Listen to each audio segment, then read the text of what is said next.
Good morning বন্ধুরা, সুপ্রভাত, শুভ সকাল। তোমরা কে কেমন আছো জানাবে। আমি তো তোমাদের সঙ্গে প্রতিদিনই সকালে একটু কথা বলে নিই। আমি অনেক সকালেই উঠি, উঠে আমি করে নিই। আমি এখন এক্সারসাইজ করে নেবো, করে নিয়ে তারপর আমি আমার সারাদিনের কাজে আবার হাত দেবো, আবার নেক্সট ব্লকে আসছি।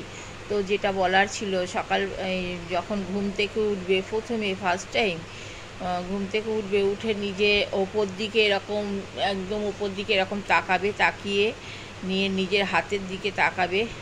তো হাতের একদম শেষ এতে, ফার্স্ট এতে একদম ওপর দিকে, তারপরে মাঝখানে, তারপরে শেষের দিকে এরকম তিনবার তাকিয়ে নিয়ে, তিন এতে তাকিয়ে নিয়ে, হ্যাঁ, তারপরে সেই হাতটা প্রণাম করবে, ঠাকুরকে প্রণাম করে, তুমি যাকে তুমি ভালোবাসো প্রণাম করবে, করে তোমার গায়ে হাতটা বুলিয়ে নিয়ে এরকম দু হাতই এরকম করে বুলিয়ে নেবে, মুখ থেকে এরকম করে বুলিয়ে নেবে, নিয়ে প্রণাম করে তুমি নামবে। আর পা দেবে, পাটা হচ্ছে, মেয়েরা হচ্ছে বাঁ পা আর ছেলেরা হচ্ছে ডান পা দিয়ে নামবে, নিয়ে সারাদিন শুরু করবে। বাই বন্ধুরা।